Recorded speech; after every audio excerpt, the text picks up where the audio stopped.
ప్రముఖ Tollywood choreographer Johnny master ఓ వివాదన చిక్కుకున్న సంగతి తెలిసింది. ఆయనపై ఓ లేడీ కొరియోగ్రాఫర్ ఫిర్యాదు చేసింది. జానీ దగ్గర అసిస్టెంట్గా పనిచేస్తున్నటువంటి ఓ యువతి ఆయనపై సంచలన ఆరోపణలు చేసింది. జానీ మాస్టర్ తనపై ముంబై, చెన్నై, హైదరాబాద్లతో పాటు పలు అవుట్డోర్ షూటింగ్స్లో అత్యాచారానికి పాల్పడ్డాడని ఆమె పోలీసులకు ఫిర్యాదు చేసింది. దీంతో జానీ మాస్టర్పై పోలీసులు కేసు నమోదు చేశారు. ఈ క్రమంలోనే నార్సింగ్ పోలీసులు ఆమె నుంచి స్టేట్మెంట్ కూడా తీసుకున్నారు. దాదాపు 3 గంటల పాటు అధికారులు బాధితురాల నుంచి వివరాలను సేకరించారు. ఇదిలా ఉంటే ఈ ఇష్యూపై సినీ ఇండస్ట్రీకి చెందిన పలువురు స్పందిస్తున్నారు. ఇప్పటికే అనసూయ స్పందించగా తాజాగా ప్రముఖ నటి కరాటే కళ్యాణి కూడా రెస్పాండ్ అయ్యారు. ఆ యువతికి మద్దతుగా మాట్లాడుతూ జానీ మాస్టర్పై ఆగ్రహం వ్యక్తం చేశారు.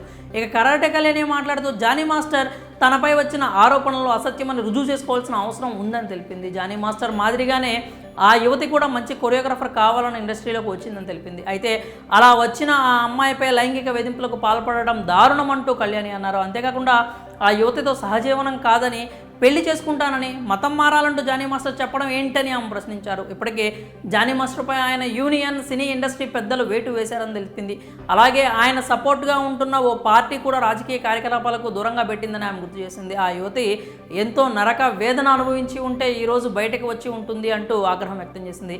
అమ్మాయిల విషయంలో తప్పుగా ప్రవర్తిస్తే అది ఎంతటి ప్రముఖులైనా, విద్యార్థి అయినా, అనామకుడైనా సరే వదిలే ప్రసక్తి లేదు అంటూ కరాటే కళ్యాణి వ్యాఖ్యానించింది. లైంగిక వేధింపులకు గురైనట్లు చెబుతున్న ఆ యువతికి తన మద్దతు ఉంటుంది అని స్పష్టం చేసింది. అంతేకాకుండా ఆమెకు న్యాయం జరిగే వరకు పోరాడుతానంటూ కరాటే కళ్యాణి అన్నారు. ఇదిలా ఉంటే జానీ మాస్టర్ ఇష్యూకి సంబంధించి అనేక విషయాలు వెలుగులోకి వస్తున్నాయి. ఇక జానీ మాస్టర్ ఇష్యూ విషయానికి వస్తే పోలీసులు, హైదరాబాద్ చెందినటువంటి ఎస్ఓటీ పోలీసులు బెంగళూరులో ఆయన అదుపులోకి తీసుకున్నట్లుగా తెలుస్తోంది. 3 రోజుల పాటు అజ్ఞాతంలోకి వెళ్ళిపోయిన జానీ మాస్టర్ను బెంగళూరులో పోలీసులు అయితే అదుపులోకి తీసుకోవడం జరిగింది. ఇప్పటివరకు ఆయన ఫోన్ కూడా స్విచ్ ఆఫ్లో ఉన్నట్లుగా మనకైతే సమాచారం తెలుస్తోంది. ఇంకా మొదట ఆయన కోసం నెల్లూరులో గాలించగా అక్కడ ఆ తర్వాత నుంచి లద్దాఖ్ వరకు కూడా వెళ్ళి ఆయన కోసం గాలింపు చర్యలు అయితే చేపట్టారు. చివరికి జానీ మాస్టర్ను బెంగళూరులో అయితే అదుపులోకి తీసుకోవడం జరిగింది. మరి జానీ మాస్టర్ వివాదానికి సంబంధించి కరాటే కళ్యాణి చేసిన వ్యాఖ్యలపై మీరేమనుకుంటున్నారో మీ అభిప్రాయాలని కామెంట్స్ రూపంలో తెలియజేయండి.